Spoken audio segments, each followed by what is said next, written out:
Selamat malam teman-teman semua.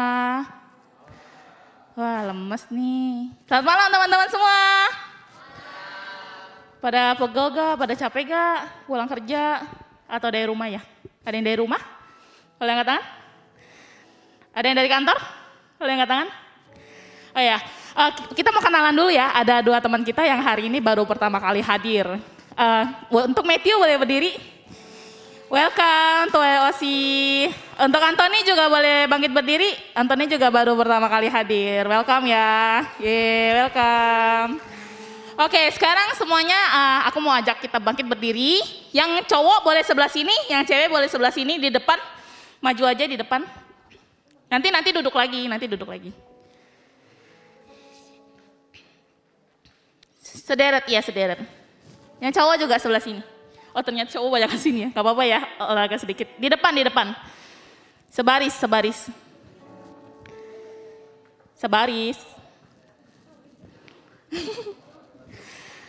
Oke, sebaris, yang belakang maju juga. Sebaris, ya. Cewek boleh geser lagi. Nah, oke, sekarang kita mau refleksi dulu ya. Boleh ngadep ke kanan? Ya. Oke, boleh pijit temennya. Antoni nggak usah, nggak apa-apa, dipijit aja. Ya, dipijit yang enak. Ya, enak gak? Kencengan dikit. Oke, balik sebelah kiri. Pijit lagi. Sampai bawah dong, sampai bawah dipijit. Iya. Oh, enggak.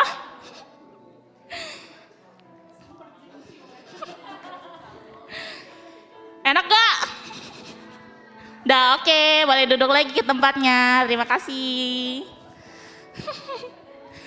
Belum duduk, masih berdiri. Masih berdiri ya? Oke, kan tadi udah pijit-pijit ya. Sekarang kita mau peregangan dulu. Kita nyanyi satu lagu ya. Dikepak-kepakan tanganku. Lagu sekolah minggu. Jadi kita olahraga sedikit biar nggak kaku. Kan habis kenyang nih makan ya. Biar nggak ngantuk juga. Kita sama-sama nyanyi lagu ini. Semuanya gerak ya. Ikutin aku.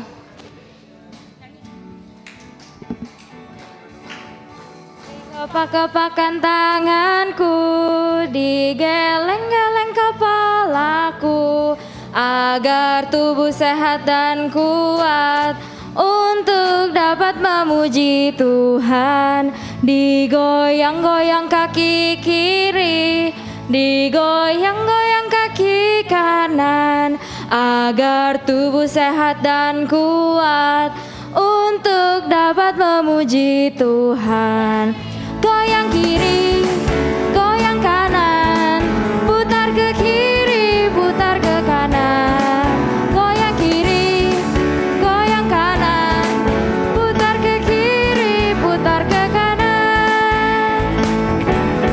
Dikepak-kepakan tanganku, digeleng-geleng kepalaku, agar tubuh sehat dan kuat untuk dapat memuji Tuhan.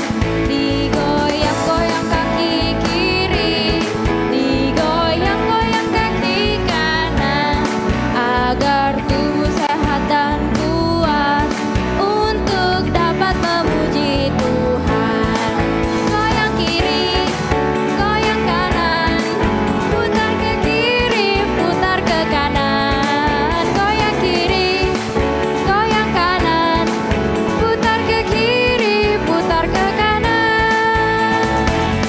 Terima kasih, boleh duduk. Nah teman-teman, siapa yang hari ini bersyukur hari ini kita bisa datang, kita bisa persekutuan, kita bisa pembinaan, boleh angkat tangan? Ya, aku sendiri merasa Tuhan baik ya, maksudnya anugerah Tuhan tuh benar-benar aku rasakan kalau misal melalui YOC ini gitu ya. Kita udah melewati setiap tahun dari awal mulai YOC berdiri nih sampai sekarang ada teman-teman semua. Benar-benar itu aku rasakan tuh penyertaan Tuhan ada. Dan kita bisa lewatin tahun 2022 pun Itu semua karena anugerah Tuhan ya. Karena kemurahan Tuhan kita bisa ada hari ini, itu semua berkat kemurahan Tuhan. Nah, mari kita sama-sama mau naikkan satu pujian ini, biar kita juga bisa dari hati kita benar-benar bersyukur gitu ke Tuhan kalau kita bisa melewati 2022. Dan hari ini pertama kali YOC di tahun 2023 kita bisa adain pembinaan lagi gitu ya. Kita sama-sama naikkan pujian ini ya. Dari refnya, aku ada saat ini, semua berkat kemurahan Tuhan.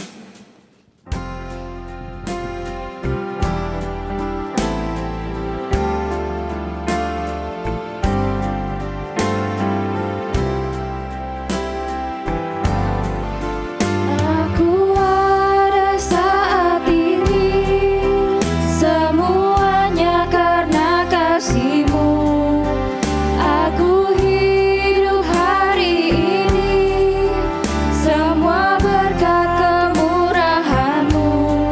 Terima kasih Yesus, Engkau sangat baik, beramat baik bagiku. Setiap kehidupan kita tidak lepas dari kemurahan Tuhan. Karena Tuhan yang merancangkan setiap masa depan kita yang penuh harapan. Dan kita perlu datang ke Tuhan gitu ya. Minta Tuhan yang tolong setiap kita. Mungkin kita banyak keraguan gitu ya di tahun 2023 ini.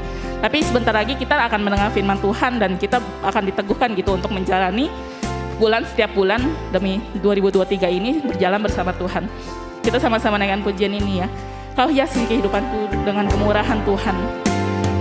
Kau hiasi kehidupanku dengan kemurahan-Mu. Kau rancangkan masa depanku penuh dengan harapan. Aku ada saat ini, semuanya karena kasih-Mu. Aku hidup hari ini, semua berkat kemurahan-Mu. Terima kasih Yesus, Engkau sangat baik, teramat baik bagiku. Aku ada saat ini semua karena kemurahan. Aku ada saat ini, semuanya karena kasih-Mu. Aku hidup hari ini, semua berkat Katakan terima kasih kemurahan-Mu. Yesus, terima kasih. Terima kasih Yesus, Engkau sangat baik, teramat baik bagiku. Kita masuk ke dalam doa ya. Tuhan Allah Bapa dalam surga, selamat malam. Terima kasih Tuhan untuk satu kesempatan lagi kami boleh sama-sama hadir ke tempat ini. Untuk kami boleh sama-sama dibina melalui firman yang akan kami dengarkan. Tuhan, mungkin setiap kami yang datang ke tempat ini banyak keraguan Tuhan melalui tema yang akan kami bahas hari ini ya Tuhan. Kami perlu ketakutan, kami perlu kekhawatiran akan kehidupan kami ke depan. Tapi kiranya Tuhan kami boleh datang ke tempat ini dan kami boleh sama-sama belajar. Kami boleh mengetahui pemeliharaan Tuhan yang sungguh nyata di dalam kehidupan kami. Tuhan yang boleh pimpin pembinaan ini dari awal pertengahan hingga akhirnya. Biarlah kami boleh menerima berkat akan firman Tuhan. Dan kami boleh berjalan bersama dengan Tuhan melalui 2023 ini. Terima kasih Tuhan, hanya dalam nama Tuhan Yesus kami sudah berdoa dan mengucap syukur. Amin. Nah teman-teman, hari ini kita ada kesaksian yang akan dibawakan oleh Conto Yudin. Silakan.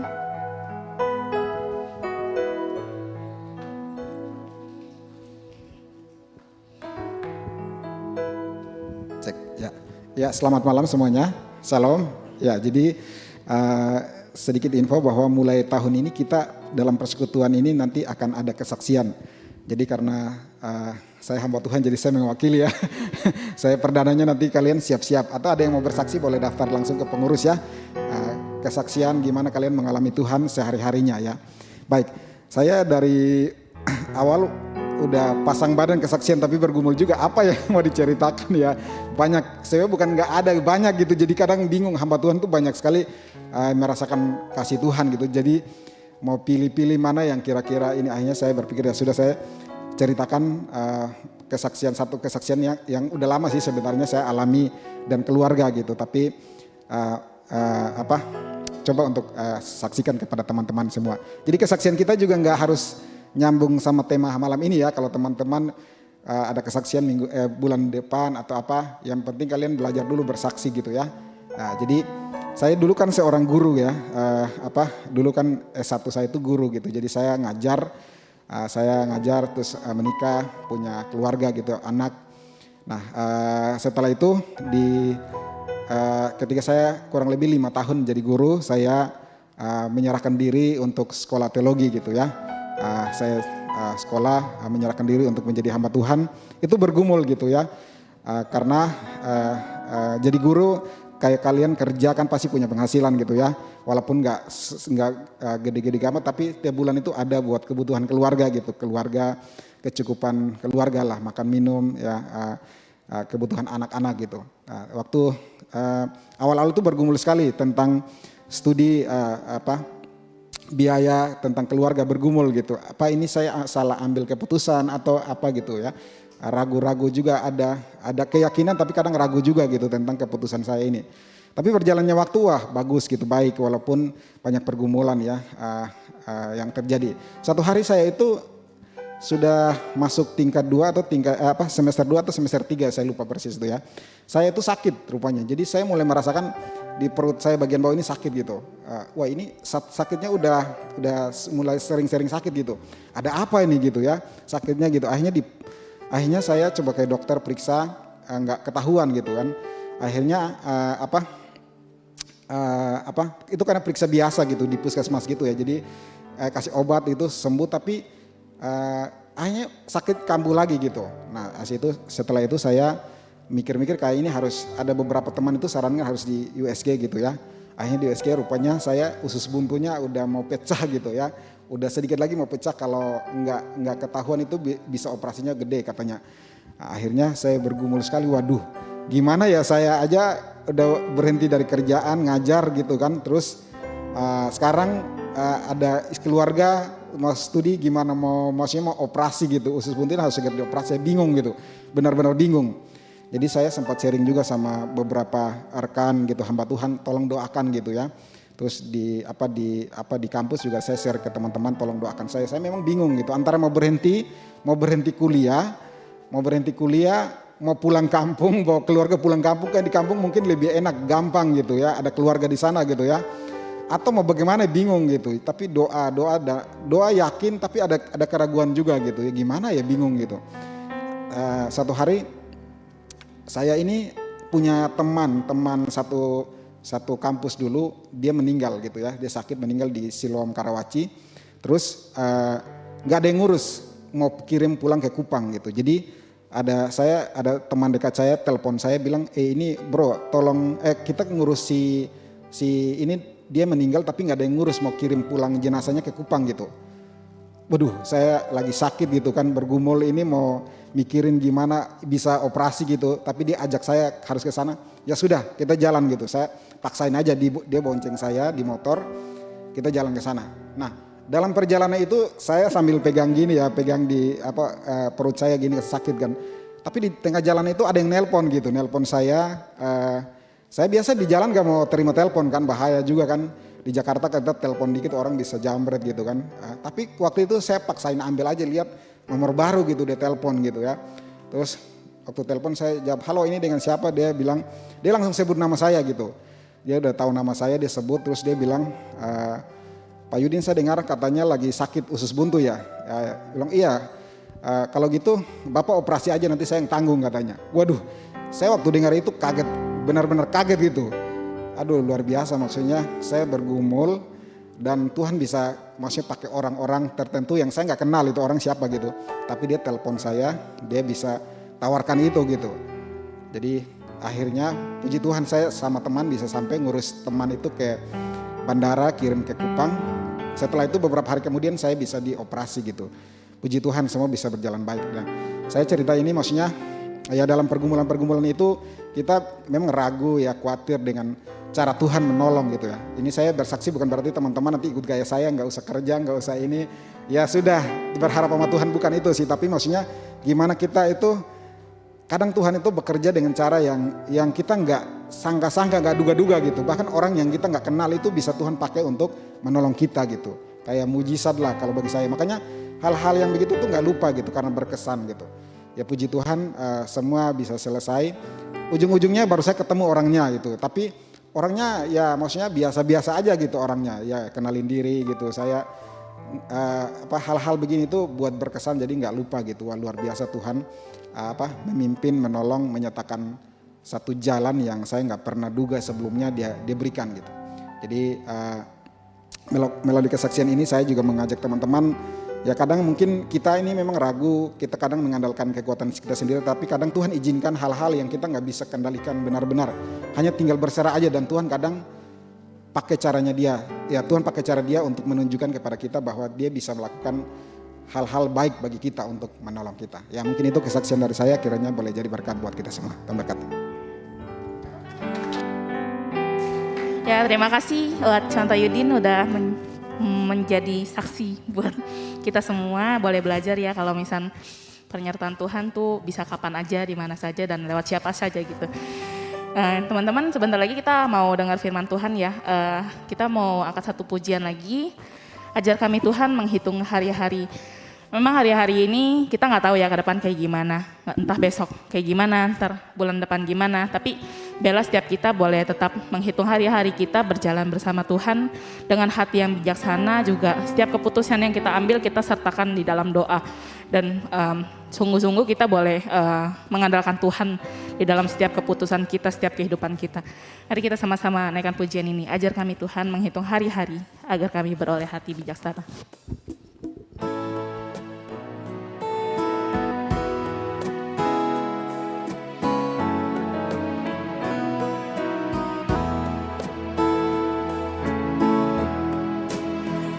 Ajar kami Tuhan menghitung hari-hari agar kami beroleh hati bijaksana. Ajar kami Bapa. Ajar kami Bapa hidup dalam jalan-Mu agar semua rencana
Bapa di dalam surga, kami menyerahkan pada malam hari ini setiap kami ke dalam tangan Tuhan. Kiranya Tuhan yang boleh pimpin, Tuhan yang boleh menerangi, bukan hanya pikiran kami tapi juga hati kami. Sehingga ketika kami itu membahas dan merenungkan firman-Mu, kami itu sungguh-sungguh disentuh dan kami sungguh-sungguh boleh memiliki hati yang mau belajar dan mengerti firman Tuhan. Bahkan rindu akan firman Tuhan. Sehingga firman Tuhan itu boleh sekali lagi menjadi satu tuntunan bagi hidup kami. Satu arahan bagi hidup kami, sehingga kami itu sadar ketika kami memasuki tahun yang baru ini, ketika kami ingin merenungkan banyak sekali hal yang tidak pasti yang akan terjadi di depan kami. Apalagi banyak sekali orang yang mengatakan ini tahun yang sulit, tapi kami percaya bahwa Tuhan itu terus setia mendampingi setiap kami. Karena itu Bapa, berikan suara-Mu bagi setiap kami pada hari ini. Pakailah hamba-Mu dengan segala keterbatasan. Bukakan pikiran dan hati kami. Berbicaralah bagi setiap kami. Di dalam nama Yesus Kristus kami berdoa. Amin. Selamat malam teman-teman yang dikasihi dalam Tuhan. Hari ini saya diberikan satu tema, yaitu certainty in uncertainty. Jadi bagaimana kita itu mendapatkan kepastian di tengah ketidakpastian. Ini tema yang tidak mudah bagi saya.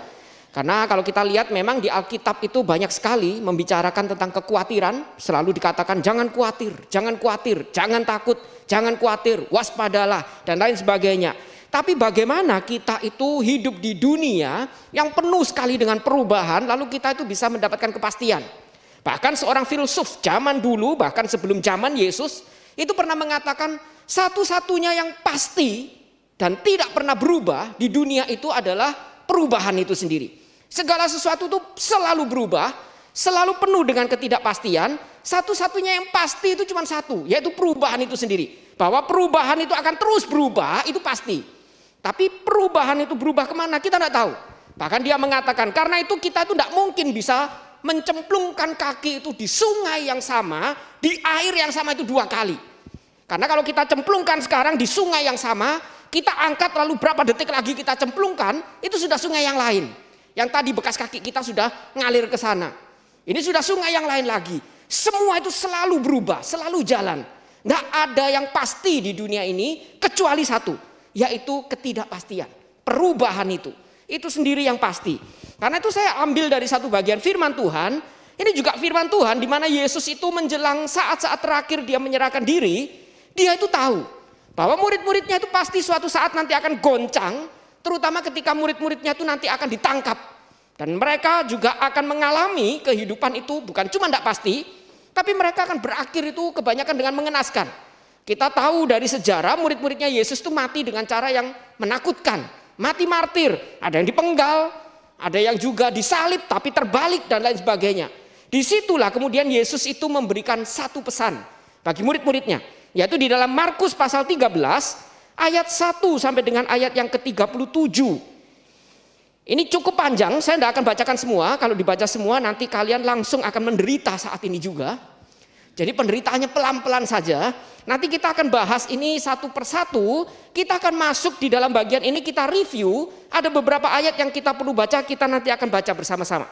Jadi dikatakan di dalam bagian Markus pasal 13 ayat 1 sampai 37. Ini di mana Yesus itu seolah-olah bagian awal itu menggambarkan, ini menjelaskan tentang bagaimana cerita ini kemudian diawali. Latar belakangnya adalah Yesus itu dikatakan memprediksi kehancuran bait Allah. Jadi dikatakan di dalam bagian ini ketika Yesus keluar dari bait Allah itu kebanggaan bagi mereka. Bahkan itu satu lambang tanda bahwa Tuhan itu, Yahweh itu menyertai mereka, memulihkan umatnya. Yaitu dengan bait Allah itu bisa diwujudkan lagi, dibangun kembali.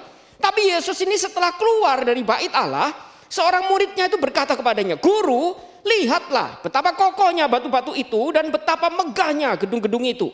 Dia membanggakan betapa megahnya bait Allah ini. Lalu Yesus itu secara tidak terduga, dia justru berkata kepadanya, "Kau lihat gedung-gedung yang hebat ini, tidak satu batu pun akan dibiarkan terletak di atas batu yang lain. Semuanya akan diruntuhkan." Kita bisa bayangkan kalau ada anak pemuda tanya, "Waduh, saya datang di sini diundang, lalu Tuhan tahu, lihat betapa megahnya GKBJ Samanhudi." Lalu saya bilang, "Tidak satu batu pun ini akan bertahan." Waduh, saya mungkin bisa langsung diteleponkan ke gembala kalian, contoh kalian, saya bisa dilindes mobil gitu kan. Ini kurang ajar. Dan di situ saya percaya murid-murid Yesus itu mulai langsung shock. Dia mungkin diam dan dia mulai terdiam itu dan bertanya kepada Yesus. Mungkin dia dengan sedih, dia mungkin dengan sungguh-sungguh bingung sekali. Lalu dia bertanya, ketika Yesus itu duduk di atas bukit Zaitun, berhadapan dengan Bait Allah. Jadi berhadapan dengan Bait Allah. Murid-muridnya itu tetap melihat terus dan terngiang-ngiang perkataan Yesus. Lalu mulai berhadapan dengan Bait Allah itu Petrus, Yakobus, Yohanes dan Andreas bertanya sendirian kepadanya. Katakanlah kepada kami bila manakah itu akan terjadi dan apakah tandanya. Kalau semuanya itu akan sampai kepada kesudahannya. Jadi dia mulai tanya kapan itu terjadi. Ini menakutkan. Ini mungkin mirip seperti kondisi kita sekarang. Pengen lihat berita. Kalau nggak lihat berita, ketinggalan berita. Pengen lihat berita yang ada menakutkan. Semuanya itu nakut-nakutin kita. Bukan cuma angka COVID yang terus naik turun. Bahkan dikatakan berkali-kali, kita itu tahun 2023 itu tahun sulit. Ini tahun resesi. Kita yang kerja mulai bingung. Dulu waktu anak-anak nggak terlalu bingung. Itu urusan orang tua. Sekarang kita ini kerja. Dikatakan terus-terusan itu tahun sulit. Tahun sulit, saya percaya kita mungkin seperti Petrus, Andreas, dan lain sebagainya. Kita duduk berhadapan dengan TV, lalu berkata kepada Yesus, bila manakah hal itu akan terjadi? Apakah tandanya kita betul-betul resesi atau tidak? Dan lain sebagainya. Kita mulai harus ngitung, mau kasih persembahan enggak? Belum duduk sudah dikasih amplop, ya enggak? Kita tuh mulai harus ngitung sekarang, mau kasih persembahan berapa? Ini tahun resesi. Bagaimana mungkin kita itu akhirnya menghadapi tahun yang katanya sulit ini. Dan di situ Yesus itu justru memberikan dua hal yang mengejutkan. Yang pertama itu dikatakan di dalam istilah kalau kita belajar teologi ayat 5 sampai 23 yang begitu panjang itu dikatakan sebagai tanda bumi. Maksudnya tanda bumi ini adalah tanda yang dikatakan nanti berbeda dengan tanda kedua yaitu tanda langit. Tanda bumi itu yang sudah terjadi dan harus terjadi. Ini dikatakan, saya akan bacakan di dalam ayat 7. Dikatakan seperti demikian. Dan apabila kamu mendengar deru perang atau kabar-kabar tentang perang, janganlah kamu gelisah. Semuanya itu harus terjadi. Tetapi itu belum kesudahannya. Jadi ini tanda-tanda bumi itu dikatakan sebagai tanda yang Yesus itu katakan ini tandanya. Dan tanda ini dipercaya itu sudah berkali-kali itu terjadi. Bahkan akan terjadi. Sudah dan akan terjadi. Dan itu dikatakan harus terjadi. Seolah-olah itu sudah digariskan, sudah takdir, sudah kehendak Tuhan. Jadi ketika dia bertanya apa tandanya, Tuhan berkata ada tanda yang sudah diberikan, yang kamu bisa lihat, yang selalu sudah ada di sekitar kita, sudah terjadi. Dan itu kalau kita lihat, dijabarkan ayat 8 sampai 13, sebab bangsa akan bangkit melawan bangsa dan kerajaan melawan kerajaan. Wah, peperangan. Kita melihat sekarang banyak peperangan. Akan terjadi gempa bumi di berbagai tempat. Sering gempa bukan? Kemarin waktu gempa itu waduh, ini saya kebanyakan ngetik khotbah sampai pusing atau apa? Lalu anak saya mengatakan, "Goyang ya, gempa ya." Oh, ternyata saya masih waras gitu kan? Bukan karena kebanyakan ngetik khotbah, tapi memang gempa. Tapi kita mulai ketakutan. Bukan cuma perang. Ada kejadian gejala alam dan akan ada kelaparan, bencana kelaparan. Semua itu barulah permulaan penderitaan menjelang zaman baru. Tetapi kamu ini hati-hatilah. Kamu akan diserahkan kepada majelis agama dan kamu akan dipukul di rumah ibadat dan kamu akan dihadapkan ke muka penguasa-penguasa dan raja-raja karena aku sebagai kesaksian bagi mereka. Waduh, goncang sekali bukan? Bayangkan kalau kita jadi murid Yesus, dikasih tahu Bait Allah akan hancur saja sudah mulai lemes. Lalu tanya kapan itu terjadi? Akan terjadi tanda-tanda yaitu bukan cuma perang, ada bencana alam, kelaparan, bahkan kamu pun akan menderita. Waduh, ini gak enak ikut Tuhan bukan? Saya pernah ada seorang pemuda tanya sama saya, gak enak ikut Tuhan. Dulu waktu gak ikut Tuhan, semua boleh, apa-apa boleh, semua gampang. Sekarang ikut Tuhan selalu dikatakan sangkal diri, pikul salib, sangkal diri, pikul salib. Nggak enak. Saya bilang terus yang enak jadi orang apa? Kamu bilang jadi orang Kristen tidak enak, sangkal diri, pikul salib.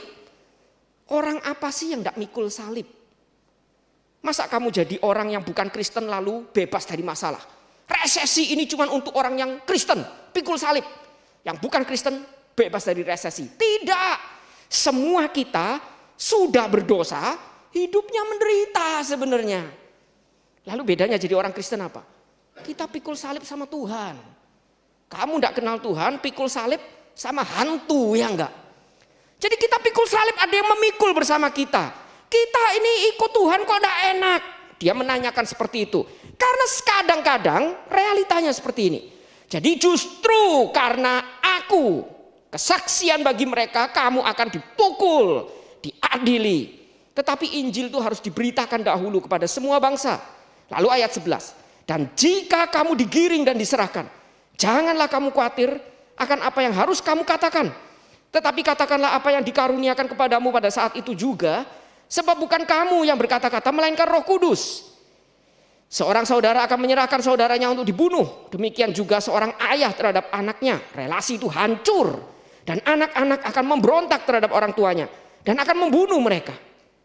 Kamu akan dibenci semua orang oleh karena namaku. Tetapi orang yang bertahan sampai pada kesudahannya, ia akan selamat. Ini realita yang tidak enak, bukan? Ikut Tuhan tanya kapan? Dikatakan sekarang ini sudah mulai. Sudah terjadi. Tapi ada tanda juga yang dikatakan tanda langit, yaitu tanda yang belum terjadi. Ini tanda yang belum terjadi. Jadi ada tanda yang di sekitar kita ini sudah dimulai seolah-olah terjadi. Tapi ada tanda yang kita itu tidak pasti kapan terjadinya. Tapi ini realita kita hidup di dunia. Penuh tantangan, penuh ketidakpastian, bahkan berkali-kali dikatakan karena iman kita tuh terlihat seolah-olah lebih menderita dari orang yang tidak beriman. Pernah ada seorang Kristen juga datang kepada saya. Saya dulu kamu injilin. Ketika sekarang saya sudah jadi Kristen, kehidupan saya kok lebih susah. Dan kesulitan itu biasanya datang justru ketika saya mencoba membaca Alkitab. Ketika kalian ingin coba datang ke ruangan ini, gereja ini, di jam segini, biasanya godaan itu lebih banyak. Ketika kalian ingin setia sama Tuhan, baca Alkitab, godaan itu lebih banyak. Lalu dia bilang, di mana Tuhan? Saya mau baca Alkitab saja, justru godaannya muncul banyak. Diganggu yang inilah, diganggu itu. Bahkan orang itu klaim dia bisa mendengar suara setan. Itu selalu suara setan itu mengganggu ketika dia mau baca Alkitab. Saya cuma katakan sama dia satu hal. Kamu sebagai orang Kristen, mau ikut Tuhan, mau setia sama Tuhan, setan tidak merasa terancam. Itu bahasa Mandarinnya something wrong. Ada masalah berarti dengan imanmu. Sampai setan itu tidak merasa terancam. Tapi kalau kamu ikut Tuhan yang benar, pasti setan itu tidak suka sebenarnya. Saya kasih contoh. Kalau ada 3 ruangan. Satu ruangan ini yang pertama, wah itu orangnya misal nih judi. Waduh judi dan lain sebagainya. Lalu kita ngintip ruangan kedua, itu orangnya lagi nyabu. Bukan yang celup tapi yang hirup. Yang celup itu boleh sehat. Yang hirup tidak boleh gitu kan. Lalu ruangan ketiga itu baca Alkitab. Kalau kamu disuruh mengganggu untuk orang jangan ikut Tuhan, yang mana yang kamu ganggu? Yang judi itu sudah antekmu, ya enggak? Yang nyabu itu juga sudah antek kita. Yang baca Alkitab itu ancaman. Ketika dia baca, dia ngerti, dia cinta Tuhan, musuhmu bertambah. Jadi setan itu pasti terancam. Ini realitanya ikut Tuhan. Tuhan itu mengatakan ketika kamu tanya kepastian apa ke depan. Memang ada tanda yang sudah terjadi. Tapi ada tanda yang belum terjadi. Kapan terjadi tidak tahu. Ke depan bagaimana tidak tahu. Bahkan kitab Pengkhotbah mengatakan tidak ada yang bisa mengendalikan masa depan. Tidak ada yang bisa tahu masa depan itu seperti apa. Tapi disitulah justru kita lihat lagi mundur sekali lagi. Melihat apa yang Tuhan itu sebenarnya selipkan di kata-kata ketika memberikan satu pesan, tanda yang menakutkan bagi kita. Di pesan dia yang menakutkan itu Tuhan selipkan satu hal yang menjadi tips untuk kita itu lakukan sebenarnya. Dikatakan di dalam tanda bumi yang sudah terjadi, Tuhan itu mengatakan pertama itu pesannya adalah jangan gelisah. Ini penting sekali bagi setiap kita. Seringkali di dalam kita menghidupi kondisi yang tidak menentu, semuanya itu serba berubah, bergerak. Kadang-kadang itu bukan kesulitan itu sendiri yang berat, tapi karena kita yang berespon berlebihan, karena kita yang terlalu gelisah. Kadang-kadang masalah itu jauh lebih berat ketika kita itu baru dapat masalah dikit aja sudah bereaksi berlebihan, marah-marahnya berlebihan. Baru ketika nanti dijelaskan, oh ternyata salah paham. Nah itu kan yang sering kali terjadi. Karena itu Tuhan mengingatkan di dalam awal bagian ini, jangan gelisah. Jangan kita itu terus menerus seolah-olah itu kegelisahan kita, itu sering kali terlalu melihat masalah itu akhirnya jadi lebih besar daripada Tuhan itu sendiri.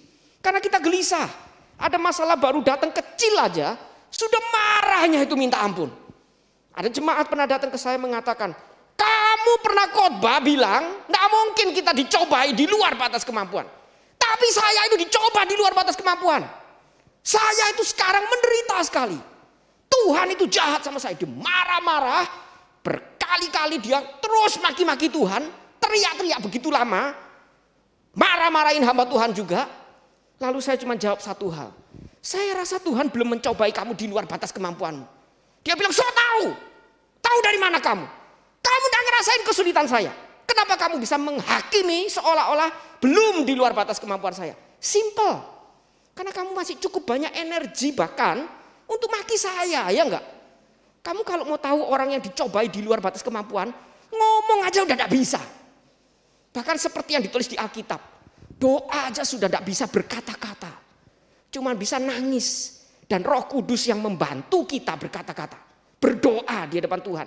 Itu kalau orang itu sudah dicobai di luar batas kemampuannya. Sedangkan kamu, energimu masih berlebih. Tapi sayangnya gak dipakai untuk khotbah KKR. Dipakai untuk maki-maki Tuhan. Bahkan hamba Tuhan pun dimaki, ya enggak. Kenapa ini terjadi? Saya bilang gak tahu. Hamba Tuhan kok gak tahu? Ya karena hamba Tuhan. Bukan Tuhan, ya enggak. Kalau Tuhan, saya jawab semua. Tapi saya hamba Tuhan. Namanya hamba Tuhan ya enggak tahu, jelas ya enggak. Kenapa Tuhan gini? Ya enggak tahu. Saya hamba Tuhan, bukan Tuhan. Dia marah-marah maki-maki. Saya bilang sama dia, kayaknya Tuhan sebenarnya masih bisa kasih kamu lebih berat dikit. Karena energimu masih banyak sebenarnya. Waktu dia cerita sebenarnya masalah dia enggak terlalu berat. Tapi dia terlalu gelisah. Memberat-beratkan masalahnya. Seolah-olah yang sering kita katakan, saya ini paling menderita sedunia. Aku ini orang yang paling susah.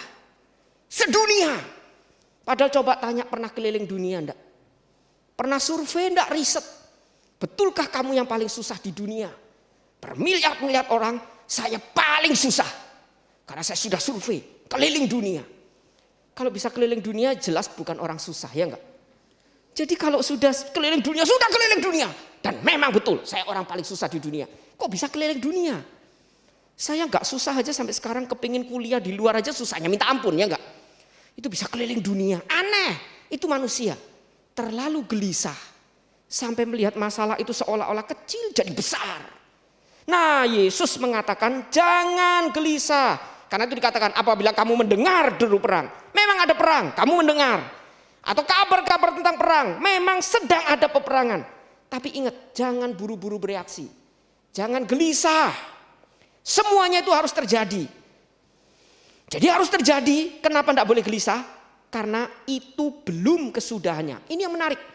Lalu yang kedua dikatakan jangan khawatir. Bukan cuma jangan gelisah. Jangan khawatir. Nah ini yang menarik. Kenapa jangan gelisah? Tuhan itu mengatakan karena ini belum kesudahannya. Ini belum akhir. Banyak orang mengatakan pandemi. Ini kiamat. Ini kiamat. Belum. Ini belum akhir. Belum kesudahannya. Nyatanya 3 tahun sekarang mulai landai, bukan? Yang pingin kiamat kemarin mana suaranya? Gereja-gereja yang selalu ngomong kiamat, kiamat. Tapi mintanya suruh cepet-cepet kasih persembahan. Buat apa? Bangun gereja. Percuma udah mau kiamat kok, ya enggak? Enggak usah dibangun. Biarin saja.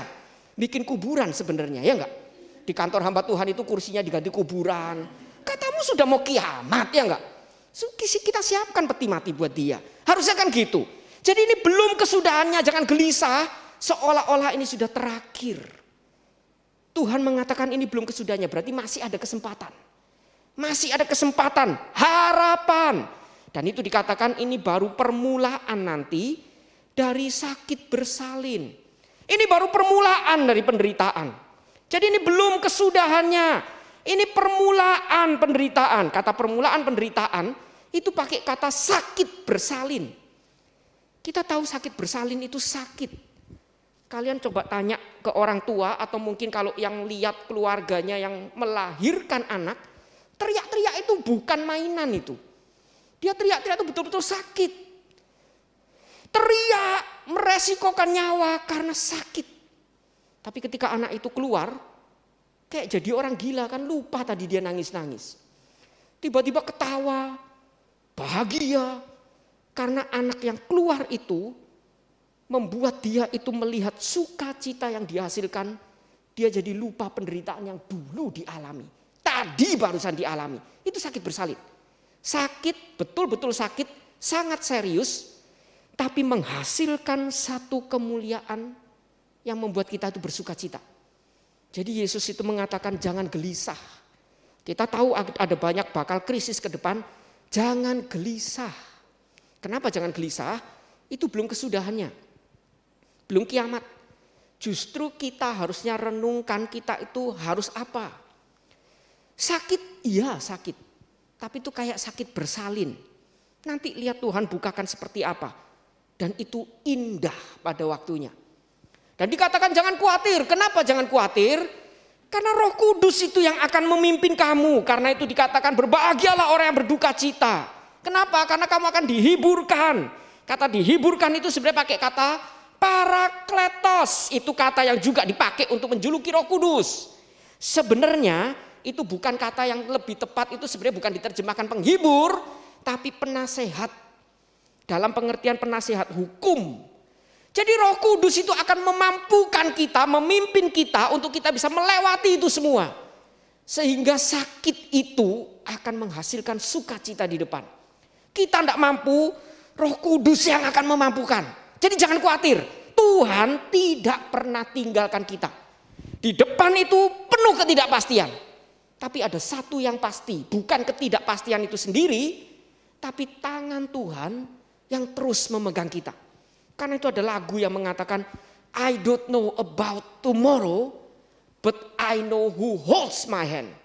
Itu bukan lagu ketika kita tuh gesek kartu kredit. Gesek kartu kredit beli barang, I don't know about tomorrow gitu kan. I just live from day to day gitu. Itu bukan kartu kredit digesek lalu lagu itu dimainkan. Itu lagu yang mengajarkan semua itu tidak pasti. Tapi ada satu yang pasti, Tuhan memegang tangan kita. Tuhan setia. Karena itu dikatakan Tuhan itu akan mempersingkat waktunya. Ini jaminan sekali. Kenapa jangan khawatir? Karena bukan cuma saat ini Roh Kudus akan memampukan kita, Tuhan pun akan mempersingkat waktunya. Karena itu kalau kita bayangkan ini dua digabung, biasanya orang kalau sakit bersalin itu teriaknya seperti pemazmur. Coba aja kalau enggak percaya ke rumah sakit bersalin. Ketika mereka sudah mulai melahirkan, akan melahirkan teriak-teriak, biasanya teriaknya itu mirip pemazmur. Berapa lama lagi ya Tuhan? Berapa jam lagi kok gak lahir-lahir, kok gak keluar-keluar? Lalu kita harusnya mengatakan membaca Markus 13 ini, jangan khawatir. Karena Roh Kudus akan menguatkan kamu melahirkan anakmu ini. Dan Tuhan akan mempersingkat waktunya. Mempersingkat itu berapa lama? Tidak tahu. Sejam, 2 jam? Tidak tahu. Tapi akan dipersingkat oleh Tuhan. Itu pengharapan. Tuhan tidak akan membiarkan berlarut-larut kesulitan kita sebagai umatnya. Karena itu jangan gelisah berlebihan. Seolah-olah Tuhan itu tidur, mandul. Jangan kita khawatir. Karena Roh Kudus dan Tuhan sendiri yang akan memimpin kita. Karena itu dikatakan, bagaimana agar kita tidak jatuh? Dia mengatakan waspadalah, hati-hatilah. Itu diulang berkali-kali, ayat 5, ayat 9, 23, 33. Diulang berkali-kali kata ini. Maka mulailah Yesus berkata kepada mereka, waspadalah. Supaya jangan ada orang yang menyesatkan kamu. Penyesatan itu bukan cuma teologinya ngaco saja, tapi penyesatan itu juga yang mengatakan bahwa kita orang Kristen tidak bisa susah. Kita orang Kristen bisa susah karena hidup di dunia berdosa. Kita tidak bisa menghindar, tapi ada tangan Tuhan yang akan terus memegang kita. Jangan takut, lewati itu jangan takut, karena itu hati-hati. Hati-hati sama pesan yang selalu melemahkan iman kita. Seolah-olah kita tidak bisa susah. Orang tua kita, Tuhan kita itu pemilik dunia. Jadi harusnya hidupmu tidak bisa susah. Saya dulu dikatakan oleh hamba Tuhan seperti itu. Kamu miskin pun tetap kasih perpuluhan. Karena rumusnya adalah kamu kasih perpuluhan, Tuhan akan kasih 10 kali lipat. Kalau seperti itu enggak ada orang Kristen miskin. Nyatanya ada missionary itu susah hidupnya gimana? Kurang setia sama Tuhan. Jadi saya debat sama hamba Tuhan itu sampai saya diusir dari gereja. Puji Tuhan akhirnya masih mau jadi hamba Tuhan, ya enggak? Makanya kalian yang dipanggil jadi hamba Tuhan, jangan takut. Saya yang dibenci, diusir dari gereja pun akhirnya jadi hamba Tuhan sekarang. Saya debat sama dia. Saya bilang coba kita hitung-hitungan. Kalau misal gaji saya 1 juta. Saya kasih ke gereja 100 ribu. Saya sisa berapa? 900. Terus Tuhan kasih 10 kali lipat. Kasih 1 juta. 10 kali lipat dari perpuluhan saya. Berarti bulan pertama gaji saya 1 juta. Saya dapat 1,9. Bulan kedua saya dapat 1 juta lagi. 2,9. Tapi saya baik hati. Saya kasih bukan perpuluhan. Saya kasih 900 ribu. Saya kasih 900 ribu, gerejamu tadi 100, sekarang 900 punya 1 juta. Saya masih ada sisa 2 juta. Tapi 900 ribu itu dikasih Tuhan 10 kali lipat 9 juta. Bulan kedua saya gaji 1 juta, saya punya 11 juta. Bulan ketiga karena 11 juta saya dapat lagi 1 juta, saya 12 juta. Saya baik hati saya kasih 2 juta buat gerejamu. Berarti kamu punya 3 juta. Saya masih punya 10 juta. 2 juta itu Tuhan kasih 2 kali lipat, 10 kali lipat, 20 juta. Kalau gitu rumusnya, dalam setahun bukan cuma tidak ada orang Kristen miskin, dalam setahun saya beli gerejamu. Ngamuk dia langsung, ini orang Kristen sesat. Besok siapa yang berani ngajak Freddy, dikeluarkan juga dari gereja ini. Akhirnya pemuda tidak ada lagi yang ngajak saya. Minggu depan saya sudah ganti baju mau ikut. Fred, kamu jangan ikut, saya cariin pemuda tempat lain aja. Kenapa? Karena kalau saya ngajak kamu katanya saya juga dikeluarkan dari komunitas. Saya keliling lagi cari gereja dengan nangis sedih. Kok kayak gini hamba Tuhan? Masih puji Tuhan kan jadi hamba Tuhan sekarang. Karena itu mau nanya nanti boleh. Saya tidak akan marah pertanyaan apapun. Tapi kalau tidak bisa jawab juga jangan dimarah. Kan gitu, fair ya enggak? Jadi jangan khawatir. Jangan gelisah dan hati-hati dengan orang yang selalu ingin melemahkan iman kita. Seolah-olah kita orang Kristen tidak boleh susah. Kita bisa susah, tapi kita tidak bisa kehilangan iman. Kita bisa susah, tapi kita akan lewati itu semua. Itu seperti sakit bersalin yang sebentar. Karena itu di dalam penderitaan, kesulitan, ketidakpastian, ingat, sabar sedikit lagi. Menderita sebentar lagi. Karena itu bagian ini saya simpulkan dengan satu kata, kita harus stand firm. Stand firm, berdiri teguh. Hati-hati, berdiri teguh, jangan goyang, gelisah, berlebihan berespon. Dan jangan khawatir, tetap berdiri teguh, stand firm. Ini pertama. Ini tanda-tanda yang dikatakan itu sudah terjadi. Banyak hal yang menggelisahkan kita. Stand firm, jangan khawatir. Lalu tanda langit yang belum terjadi, itu juga sama. Yang dikatakan karena itu belum terjadi, lalu apa yang harus kita lakukan? Resesi itu cuma perkiraan tapi belum terjadi. Lalu kita harus apa? Dikatakan berjaga-jagalah. Tadi waspada, hati-hati, sekarang berjaga-jagalah. Ini mirip. Tapi dikatakan di dalam bagian ini kenapa harus berjaga-jaga? Karena pertama dikatakan kita tidak tahu kapan waktunya tiba. Karena tidak tahu kapan, jangan jadi dukun. Yang seolah-olah harus memastikan kapan. Tidak perlu tahu. Yang penting jangan tertidur. Nah kenapa? Karena tuan rumah itu akan datang tiba-tiba. Ini berarti analoginya mirip seperti pencuri. Kalau kita tahu ketidakpastian di depan akan tiba. Dan kita mulai ketakutan.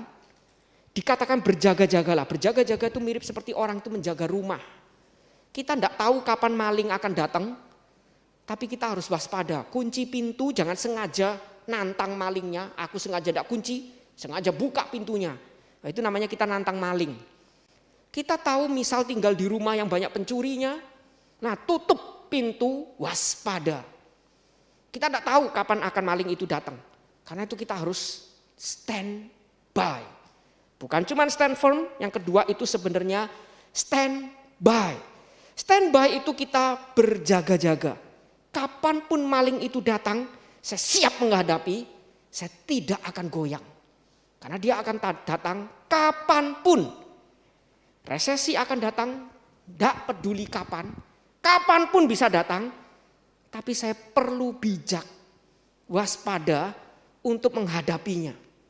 Stand by, bukan terus ya sudah percaya sama Tuhan, pokoknya belanja saja seenaknya, nanti percaya Tuhan akan cukupkan. Itu nantang, bukan percaya. Beda.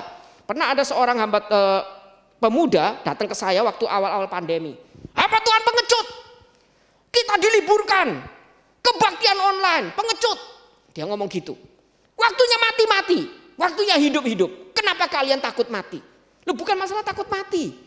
Kita itu masih tidak tahu apa yang kita hadapi. Ya kita jangan meresikokan diri termasuk jemaat, ya enggak? Lalu dia bilang kamu itu pengecut, banyak alasan. Oke, saya sadar saya pengecut.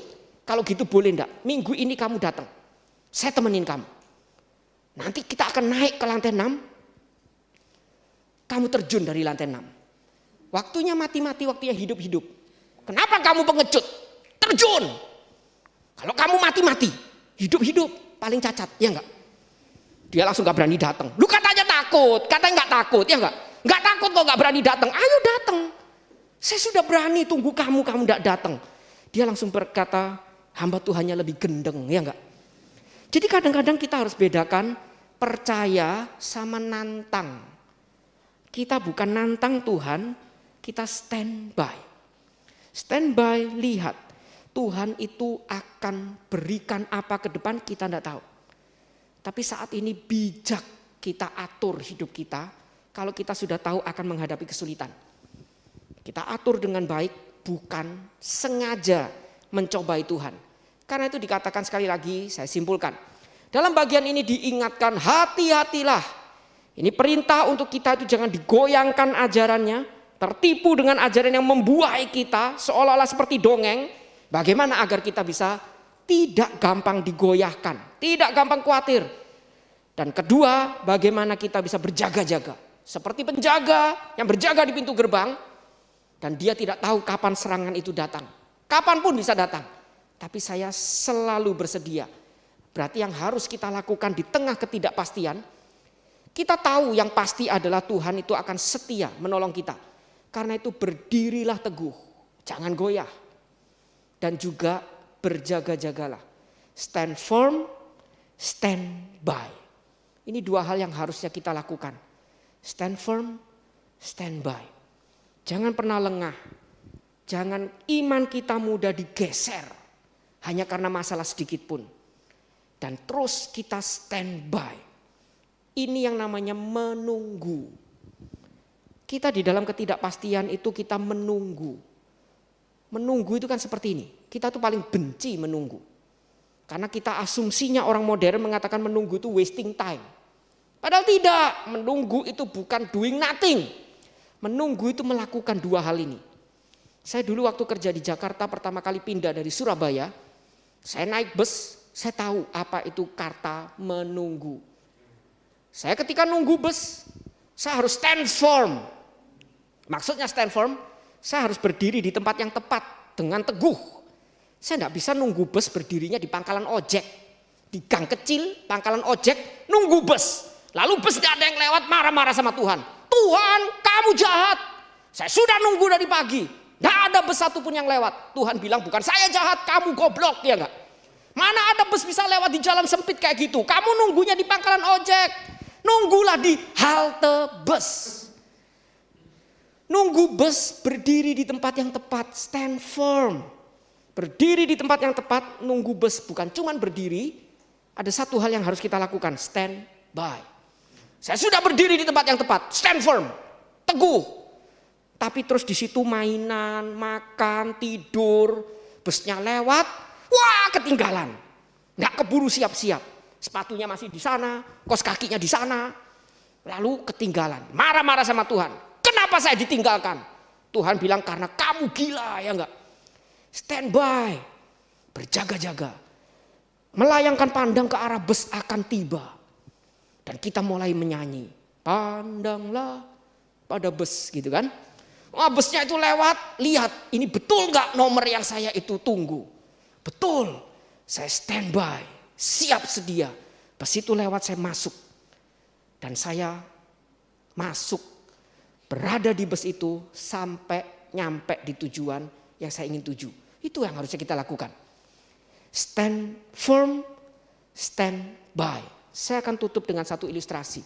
Ini ilustrasi yang saya sering pakai karena saya suka sekali dengan film ini. Ini bukan film Kristen sebenarnya, maksudnya bukan film tentang agama. Film itu judulnya Patch Adams. Siapa yang pernah lihat?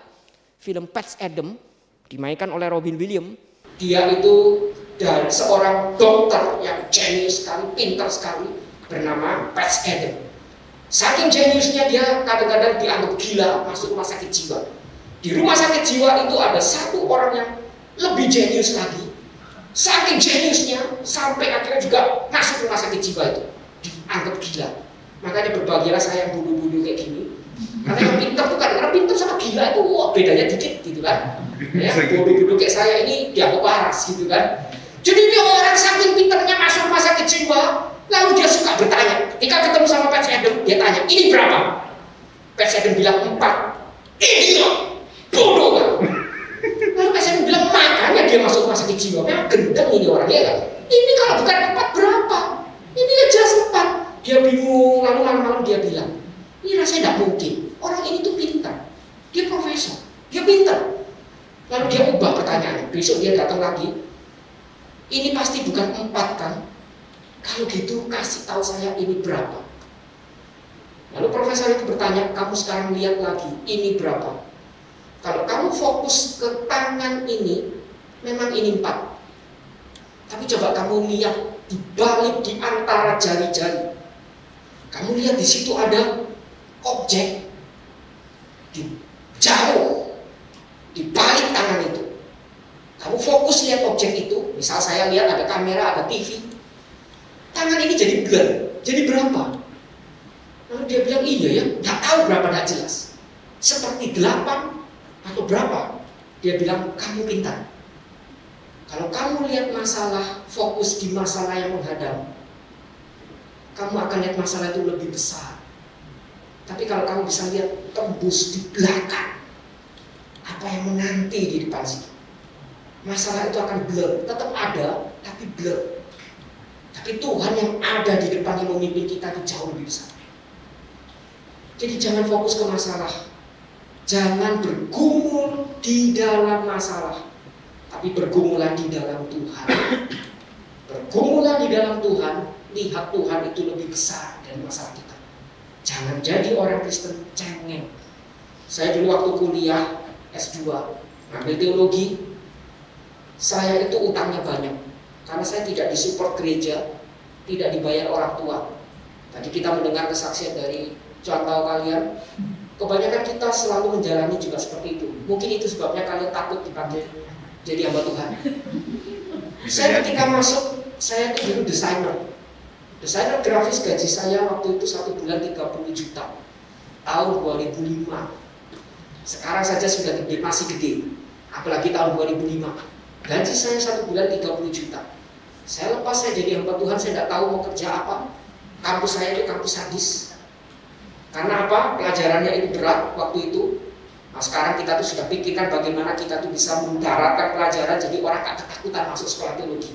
Tapi dulu sampai saya itu mau kerja sambilan udah gak bisa. Jadi utang saya itu banyak. Akhirnya saya dipanggil sama bagian keuangan. Lalu dia bilang, Freddy, nilaimu bagus, tapi utangmu juga bagus. Jadi dia mengatakan, kita sudah rapat dosen, masa orang seperti kamu nilainya bagus, gara-gara tidak bisa bayar kita keluarkan. Jadi kita akan kasih kamu beasiswa, kita bebaskan semua utangmu. Kalian tahu saya jawab apa? Saya bilang tidak mau, karena saya tahu kampus ini bukan kampus kaya. Saya tahu kampus ini setiap bulan defisit.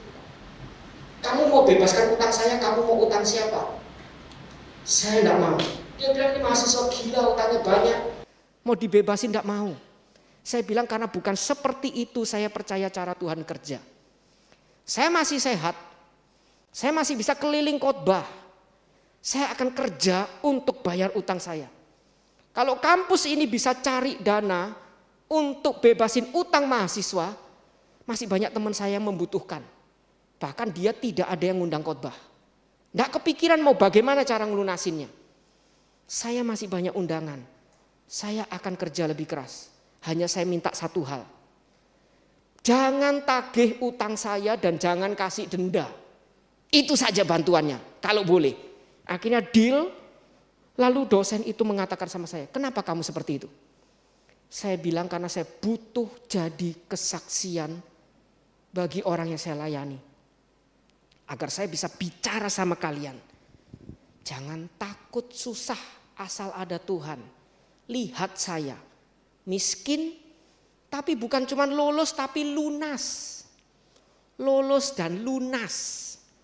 Jadi kalau kalian dipanggil Tuhan, jadi anak Tuhan, hidup di dunia yang penuh ketidakpastian.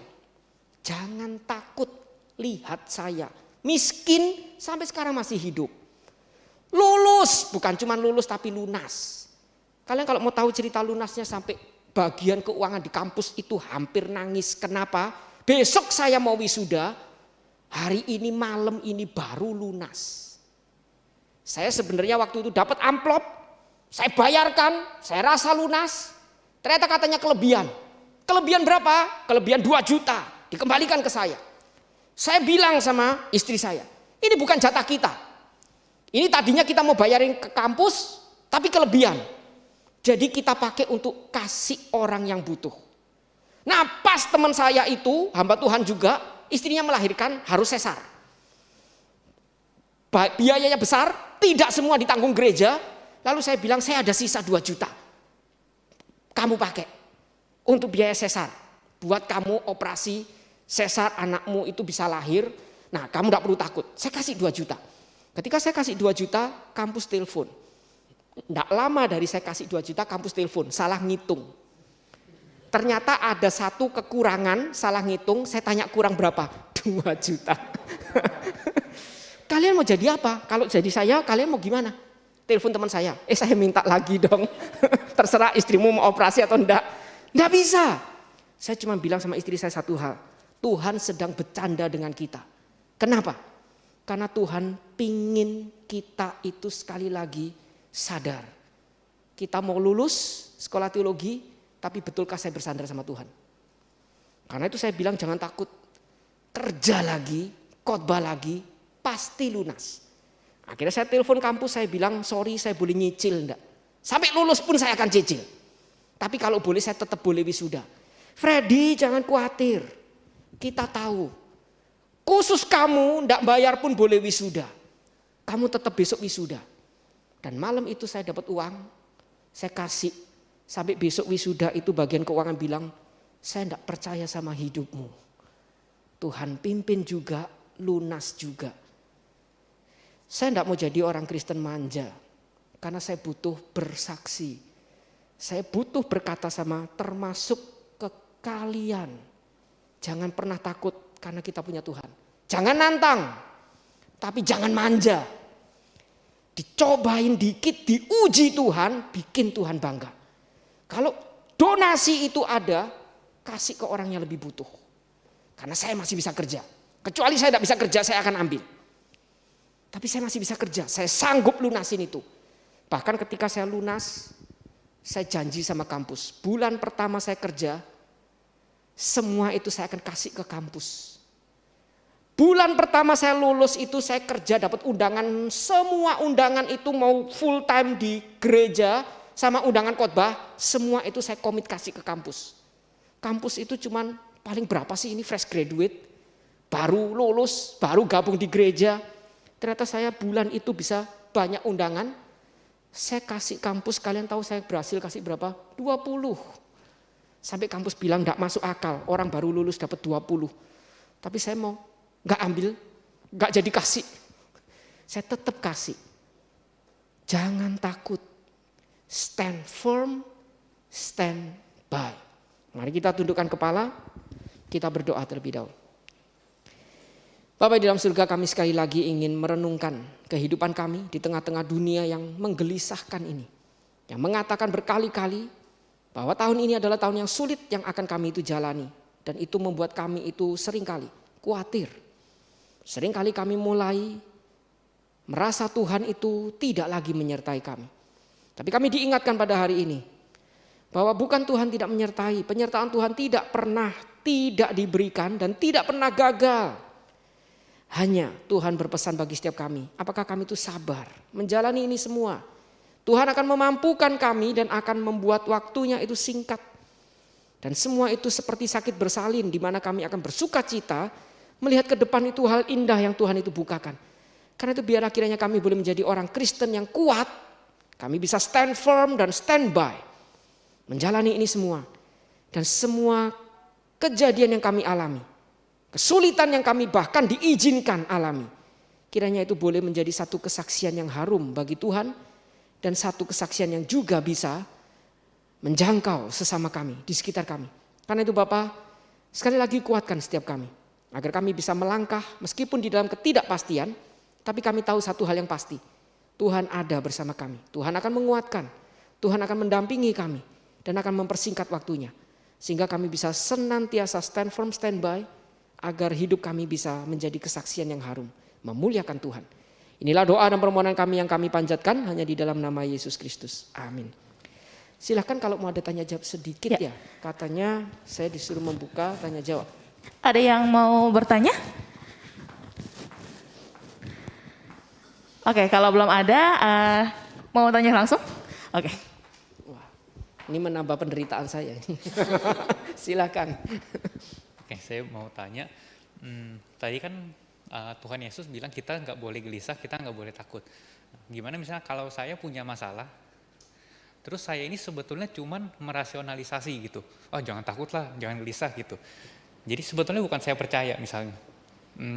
Jadi saya itu misalnya cuman meyakinkan diri sendiri, tapi bukan saya percaya kalau Tuhan itu tuntun. Nah, apakah itu benar dan kayaknya itu beda-beda tipis, itu bagaimana? Orang merasionalisasi mungkin di awal seolah-olah kelihatannya sama. Dia bisa jadi sama-sama tenang dengan orang yang percaya Tuhan. Tapi saya percaya hasilnya beda. Merasionalisasi dia tidak seperti sakit bersalin yang sama-sama merasakan sakit tapi nanti akan ada sukacita di depan. Rasionalisasi dia cuma berusaha semuanya dijadikan positif, positive thinking. Seolah-olah semua yang negatif itu jadi positif. Sebenarnya itu lebih ke menipu diri. Awalnya kelihatannya mungkin sama-sama punya ketenangan. Tapi begitu dia melihat realita yang tidak enak, ya mungkin dia akan goncang. Saya percaya kita tidak diminta untuk positive thinking, merasionalisasi. Tapi kita bisa diminta untuk bisa melihat di tengah-tengah masalah yang paling berat pun tetap ada Tuhan. Karena itu Ayub berkata sama istrinya, jangan jadi seperti wanita itu yang disintegrasi sebenarnya. Maksudnya apa? Dia cuma mau yang positif dari Tuhan tapi menolak yang negatif. Kita harus lihat kadang-kadang itu diizinkan terjadi di dalam hidup kita. Kadang-kadang kita menjadi hamba Tuhan masa tidak pernah susah. Coba aja tanya sama contoh kalian. Masa hamba Tuhan itu sudah percaya sama Tuhan, melayani Tuhan, hidupnya positif terus? Enggak. Kadang ada banyak tantangan yang kita dapatkan.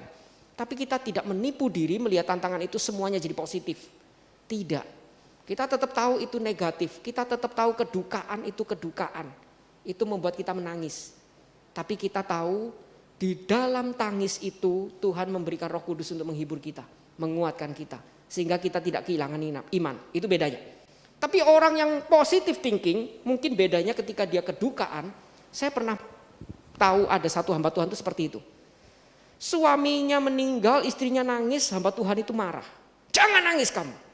Kamu tidak percaya. Suamimu ini sudah berada bersama Tuhan. Bagi saya, kita tidak diminta seperti itu. Kita tidak diminta menjadi orang Kristen bengis. Yang ketika ada keluarga meninggal, kita bahkan tidak mau meneteskan air mata karena percaya dia sudah bersama Tuhan. Something wrong pasti. Kalau itu orang yang kita cintai, masa tidak sedih sih ditinggal? Bagi saya kalian perlu menangis, silahkan.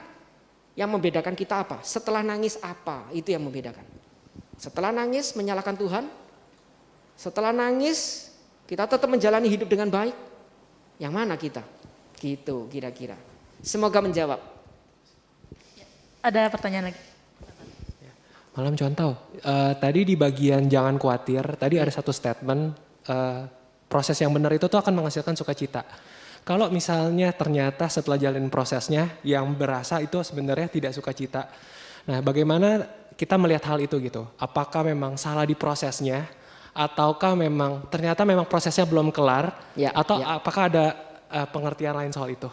Terima kasih. Bisa beberapa hal, memang betul yang dikatakan. Jadi bagi saya kadang-kadang jawaban doa itu bisa tidak, bisa iya, tapi bisa yang ketiga, belum waktunya. Jadi kadang-kadang kita di dalam masalah, ya memang kita tidak bisa lihat ini sesuatu yang ada menyenangkan di depan. Apa sih menyenangkannya COVID? Kita menjumpai 3 tahun dihantam seperti ini, khotbah pun aja harus pakai masker. Kalian pikir tidak sesak nafas gitu kan? Kalian dengerin masih bisa ngatur nafas. Nah saya sambil ngomongin sesak nafas itu aduh. Apalagi yang kemarin dikasih sama jemaat satu masker katanya aman. Oh ini N95, KN95. Saya pakai untuk khotbah, tebelnya minta ampun. Narik nafas aja susah. Saya sampai aduh bener-bener kayak berkunang-kunang mau pingsan. Kenapa? Kurang oksigen. Saya baru tahu orang kurang oksigen itu enggak enak ternyata. Hampir pingsan saya, aduh ngelihat itu enggak enak sesak nafas. Saya buka jemaat takut. Karena dropletnya banyak gitu kan. Apa sih enaknya? Apa sih positifnya dengan adanya COVID seperti ini? Kita mungkin enggak bisa ngerti sampai sekarang. Dan mungkin nanti sudah lewat pun kita enggak bisa lihat positifnya apa. Tapi saya percaya masa enggak ada yang kita bisa pelajari. Setidaknya saya bisa belajar satu hal. Kita dipaksa mencari esensi gereja itu apa. Dengan kalian tidak lagi bisa berkumpul, biasanya kita waktu berkumpul yang kita protes, komplain, suarakan, teriakan, selalu nuntut band. Gereja kita ini ketinggalan zaman, band dong. Begitu COVID melanda, semua kita online, mau band secanggih apapun kita itu mirip seperti di baby room. Cuman duduk di depan TV, anak-anak ganggu kayak baby room. Kita tahu ternyata itu bukan esensi gereja. Mau band sekeren apapun, mau disorot seperti apa, kalau kita sound systemnya tidak canggih juga kita di rumah tidak bisa dengar dengan baik. Akhirnya kita baru sadar satu hal, apa yang kita cari ketika kita ke gereja. Dan saya tidak tahu beberapa dari kita tetap mencari yang nggak penting atau gimana, tapi bagi saya yang penting sebenarnya firman loh.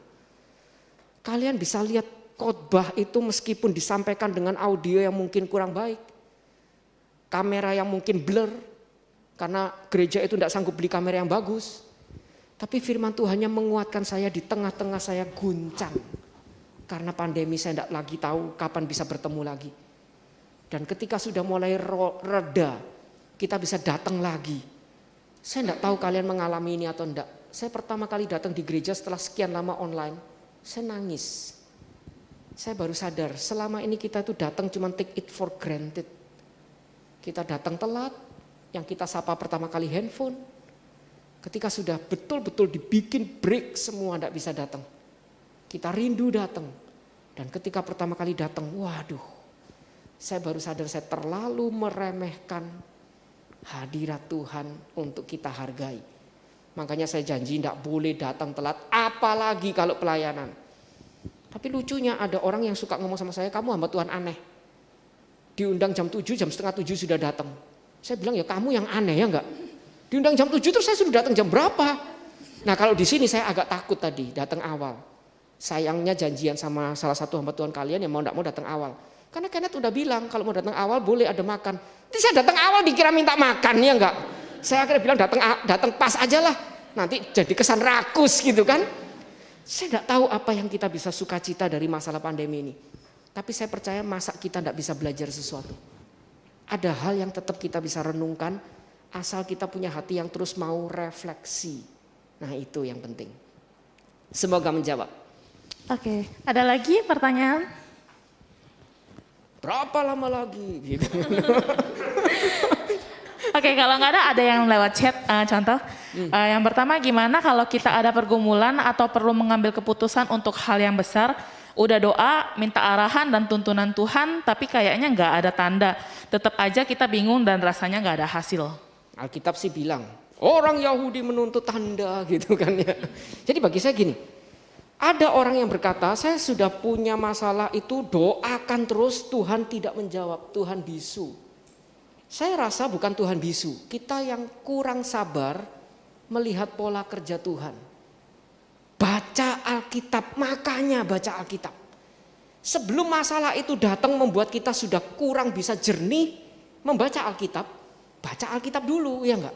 Mumpung masih jernih, baca Alkitab. Sehingga ketika masalah itu datang, kita tuh bisa tahu pola Tuhan kerja sepanjang sejarah yang dicatat di dalam Alkitab. Dan kita kurang lebih bisa tahu kemungkinan besar Tuhan itu akan bekerja seperti itu juga.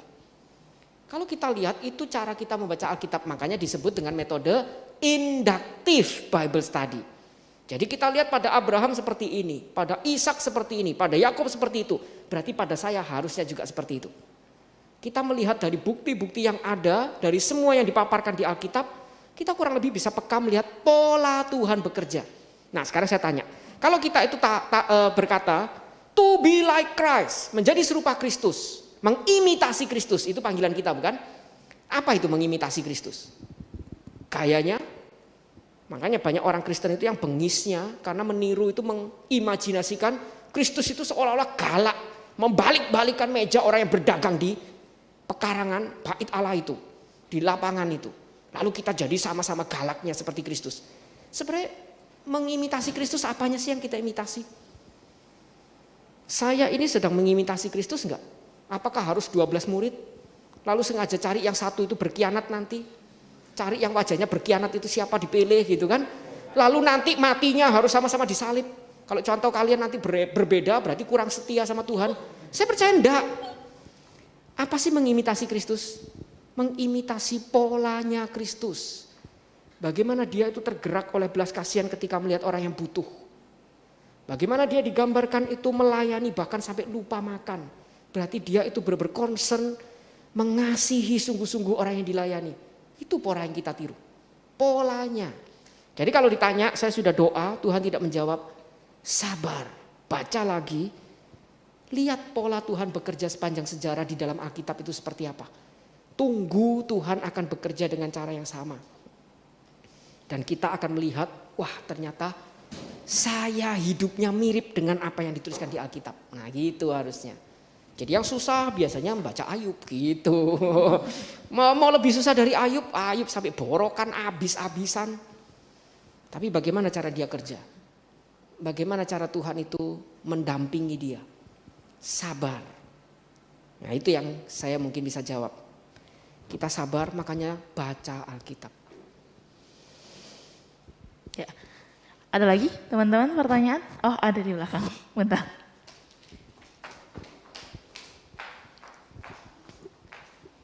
Oke, aku mau nanya, tadi kayaknya analoginya menarik ya. Kita kan harus stand firm, habis itu stand by. Jadi analoginya tadi kita nungguin bus datang, kita tunggu di sana, kita berjaga-jaga.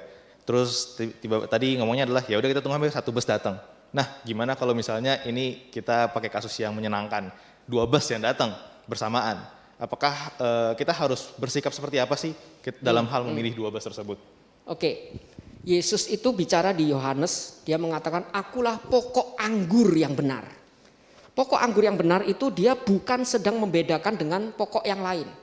Aku pokok anggur yang benar, yang lain itu pokok singkong, pokok duren, enggak. Tapi dia pakai satu kata, itu yang sebenarnya kalau kita baca, belajar di dalam bahasa aslinya itu menarik. Dia enggak pakai kata aletheia, benar itu umumnya pakai kata aletheia. Tapi Yesus enggak pakai itu. Dia justru bilangnya, akulah pokok anggur yang benar, tapi dia pakai kata aletinos. Itu berbeda dikit. Bedanya apa? Aletheia itu putih, di tengah-tengah hitam. Itu aletheia. Truth. Jadi yang putih itu di antara yang gelap. Jadi kita membedakannya gampang. Tapi Yesus justru tidak bilang seperti itu. Akulah pokok anggur yang benar, dia pakai aletinos. Berarti putih di antara yang kelihatannya putih. Yang sungguh-sungguh putih itu yang mana? Yang pakai rinso gitu kan. Jadi putih itu kita tahu. Baju saya putih waktu saya sekolah. Buku saya putih, temboknya putih. Begitu ditempelin, kita baru tahu yang paling putih itu mana. Ternyata baju kita sudah kusam. Putihnya kekuningan. Kita kurang putih. Nah kira-kira gitu. Jadi Yesus itu mengatakan akulah pokok anggur yang benar, dia sadar. Ada banyak hal yang seolah-olah benar, padahal tidak benar. Berarti butuh apa? Kepekaan. Kita harus peka. Bagaimana kita bisa peka? Sekali lagi, baca Alkitab. Di Yohanes juga Yesus kemudian mengatakan, setelah mengatakan akulah pokok anggur yang benar, dia juga ada mengatakan akulah gembala. Domba-dombaku itu mengenal suaraku. Kita itu akrab sama suara Tuhan enggak? Kenal suara Tuhan enggak? Kalian kalau cari search, domba itu kalau sudah kenal sama tuannya baru berbicara dikit aja dia ikut langsung, kenal.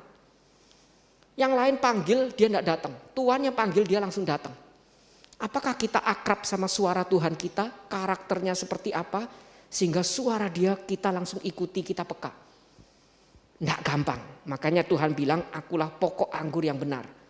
Tunas yang akan jadi anggur buahnya itu sama benalu mirip. Kalau kita enggak peka, enggak tahu tentang anggur, kita akan salah potong. Kita anggap itu benalu, kita potong ternyata itu tunas. Enggak berbuah-berbuah terus. Makanya Tuhan bilang apa? Harus tinggal di dalam aku. Nah, yang tidak berbuah, potong, bakar.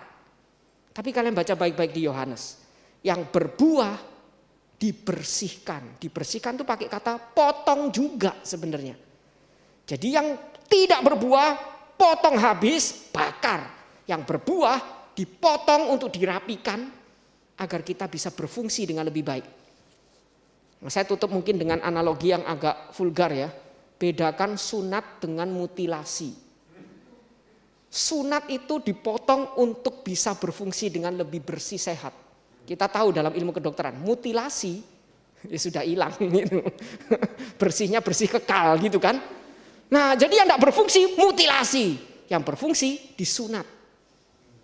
Nah, kita harus peka, harus mau diproses Tuhan, disunat Tuhan, tidak enak. Dibersihkan itu tidak enak. Tapi kita jadi peka tahu ini kerjanya Tuhan. Ini caranya Tuhan. Tidak gampang memang. Ada 2 bus, kita harus peka lihat. Yang satu jangan-jangan 16 beneran. Yang satu 19 tapi keputar. Karena kena goncangan. Tapi kita peka lihat. Yang ini error. Yang ini yang sejati. Nah, lalu dia datang, dia mengatakan akulah bus yang Aletinos gitu. Kira-kira seperti itu. Semoga menjawab. Oke, contoh. Ada pertanyaan lanjutan. Boleh gak kita menyesali keputusan yang sudah kita ambil?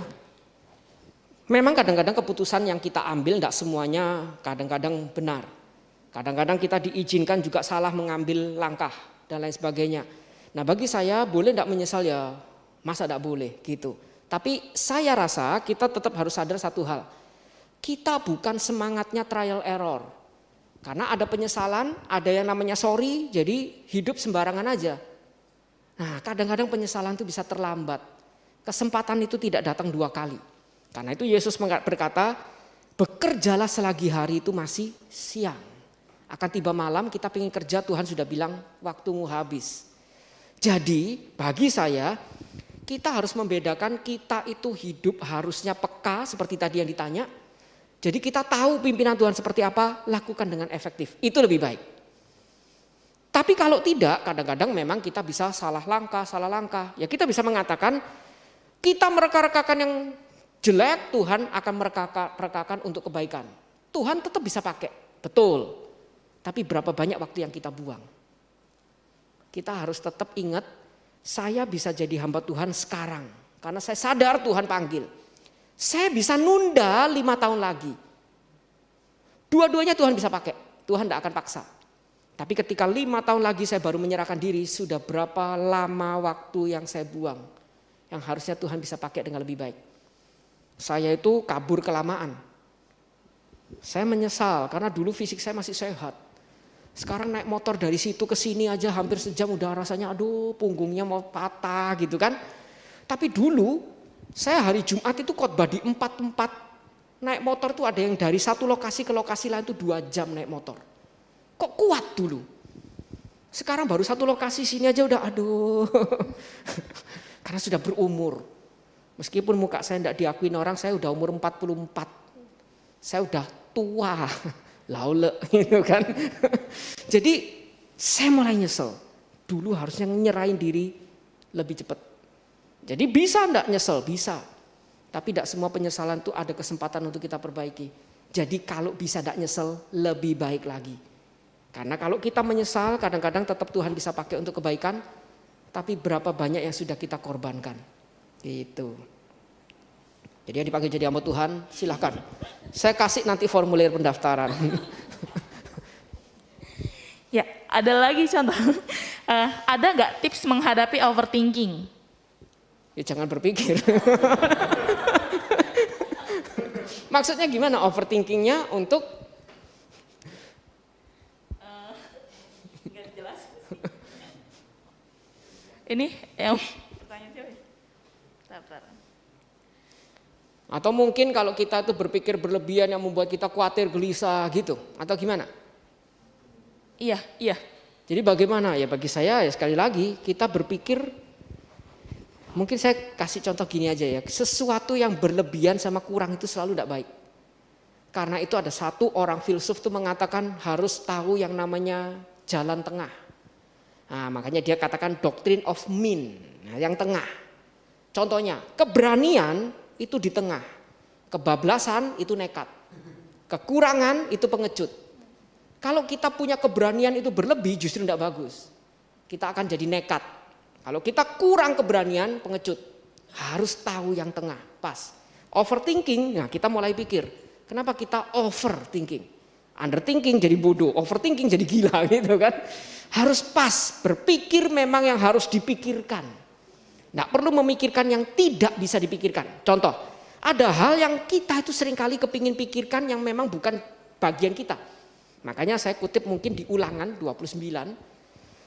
Segala yang tersembunyi itu bagi Tuhan. Itu bukan urusan kita. Dinyatakan pun kita tidak ngerti. Mau dipikir overthinking kita tidak akan paham. Itu urusannya Tuhan. Makanya Tuhan tidak nyatakan bagi kita. Disembunyikan bagi dia. Bukan jahat. Kalau dia buka kita bingung pasti tidak ngerti. Tapi lanjutannya. Hal-hal yang tersembunyi adalah bagi Tuhan. Hal yang dinyatakan itu bagi kita. Yang dinyatakan itu berarti bagian yang Tuhan itu tahu kita sanggup menerimanya. Untuk apa? Untuk kita itu bisa hidupi bagi ya anak cucu kita. Wariskan itu, hidupi itu di hadapan Tuhan. Nah itu tugas kita sebenarnya. Yang tidak bisa dipikirkan, yang memang bukan urusan kita, jangan dipikir. Yang bisa dipikirkan, dipikir, harus dipikir. Makanya muncul satu doa dari seorang bernama Reinhold Niebuhr. Tuhan, beri aku keberanian untuk mengubahkan hal yang harus aku ubah. Tapi beri aku ketenangan untuk menerima hal yang memang tidak bisa diubah. Tapi terlebih lagi, beri aku bijaksana untuk bisa membedakan mana yang harus diubah, mana yang tidak bisa diubah. Nah itu doa kita. Jadi orang Kristen kalau seperti itu enak sebenarnya. Tidak perlu overthinking. Saya masa tidak takut sih katanya ini tahun resesi malah mau kuliah. Takut. Kemarin anak saya bilang, papa kok senyum-senyum sih? Sudah keterima Juni ini berangkat. Emang dapat duit? Saya bilang tidak dapat. Terus kok masih tenang sih? Karena saya percaya. Kalau memang Tuhan suruh kuliah, Tuhan bukain jalan. Anak saya nanya, kalau Tuhan tidak buka jalan gimana? Ya sudah berarti papamu kegeeran, ya enggak? Ya berarti papamu bukan orang yang disuruh kuliah. Selesai, hidup itu enak sebenarnya. Kalau kita tuh jalanin dengan tenang. Bagian kita jalanin. Bukan bagian kita, jangan rebut. Gitu aja, gitu. Semoga menjawab, jangan overthinking. Oke, kalau contoh tanya berapa lama lagi? Satu pertanyaan terakhir. Ada dari teman-teman? Satu pertanyaan terakhir. Ada yang mau tanya? Gak ada ya? Udah jelas semua? Oke. Saya harap ini menjadi satu hal bukan hanya menjadi khotbah karena rutinitas. Tapi betul-betul saya tahu tahun ini banyak orang bilang menakutkan. Jangan pernah takut. Menakutkan memang pasti menakutkan realita. Tapi Tuhan kita pasti menyertai. Maka itu ini sekaligus promosi. Kalian mau belajar teologi, welcome. Nggak harus jadi hamba Tuhan. Saya sekarang membuat di kampus saya itu ada satu program yang semua orang boleh belajar jadi pendengar, tidak harus jadi hamba Tuhan. Kalian perlu diperlengkapi, baca Alkitab, belajar teologi. Nggak tahu tempatnya di mana, silahkan ikut, saya jamin diterima. Kalau mau nilai baru daftar. Kalau enggak mau nilai cuman pendengar, silahkan. Kalian perlu komunitas belajar sama-sama, bagikan itu. Jangan pernah takut belajar lebih dalam untuk kenal Tuhan. Nah itu promosi dari saya, welcome. Tuhan memberkati, saya kembalikan. Ya, terima kasih untuk contoh Fredilio. Kiranya Tuhan memberkati pelayanan juga kehidupan contoh ke depannya. Teman-teman, saat ini kita sudah mendengar firman Tuhan. Sekarang kita mau mempersiapkan yang terbaik untuk Tuhan, mempersembahkan apa yang kita punya, apa yang kita miliki melalui persembahan. Kita sama-sama nyanyikan pujian, kami bawa korban pujian.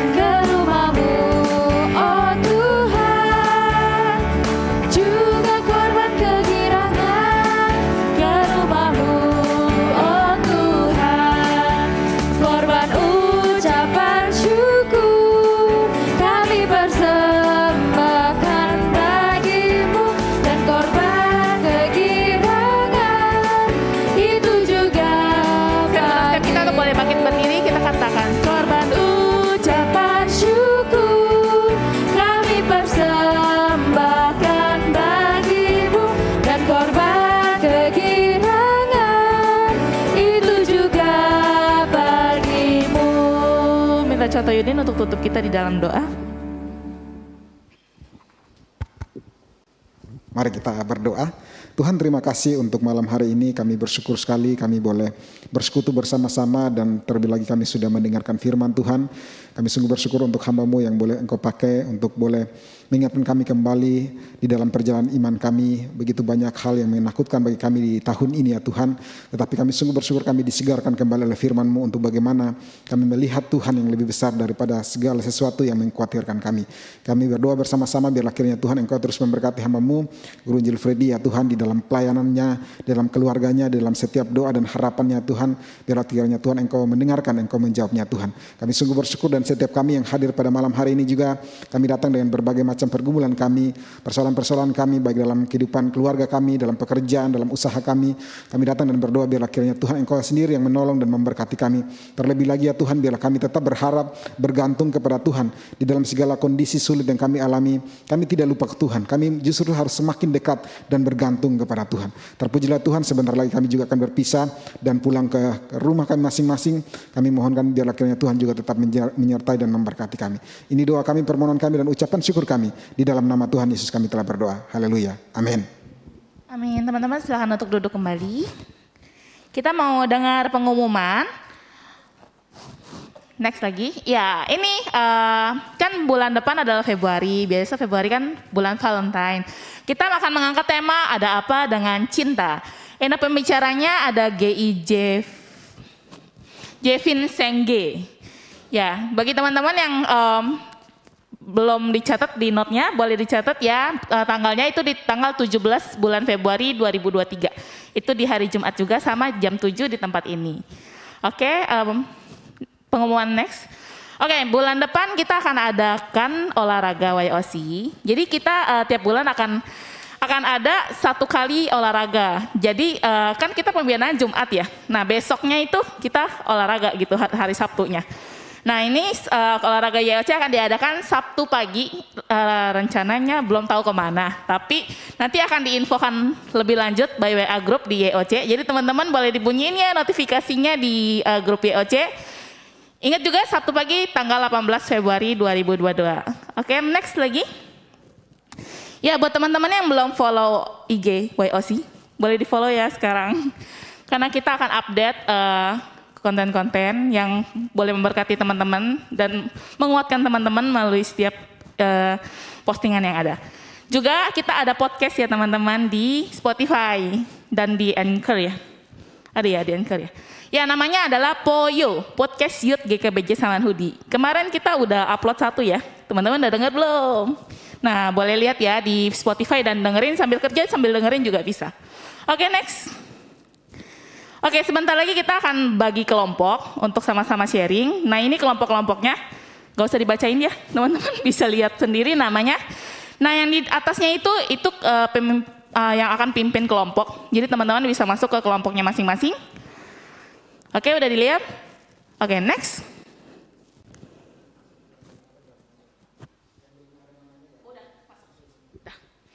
Oke, sekarang saatnya kita mau foto bersama. Yuk, mari merapat ke depan.